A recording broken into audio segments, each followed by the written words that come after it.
பிரம்மாஸ்திரத்தின் தலைவரான அகஸ்தியர் மற்றும் ராமபிரானை தவிர வேறு எவரும் அறியார். ராவணனின் வயிற்றில் உள்ள அமிர்தத்தை வற்ற வைத்து ராவணனை வதைக்க ராமபிரான் இதனையே செலுத்தினார் என்றும் கூறப்படுகிறது. அடுத்தது ஓம்கார அஸ்திரம். ஓம்கார அஸ்திரம் என்பது மூல மந்திரமான பிரணவத்தின் சக்தியாகும், அதாவது மூல சக்தி. பொதுவாக திவ்யஸ்திரம் என்றாலே அதனுடைய முனையில் திவ்ய சக்தியை ஏந்தி வரும். ஆனால் இந்த ஓம்கார அஸ்திரம் ஏவும் பொழுது மும்மூர்த்திகள் ஒன்று சேர்ந்து வருவார்கள். எனவே இதனை தடுக்கும் ஆற்றல் தேவர்களுக்கே கிடையாது. மேலும் இந்த ஓம்கார அஸ்திரத்தை பெற்ற மாவீரர்கள் இந்த உலகில் எவருமே கிடையாது.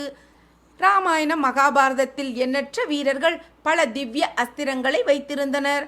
பிரம்மாஸ்திரம், வைஷ்ணவாஸ்திரம், பாசுபதாஸ்திரம், ஏன் நாராயண அஸ்திரம் கூட பெற்றிருந்தனர். ஆனால் ஓம்கார அஸ்திரம் எவரிடமும் கிடையாது.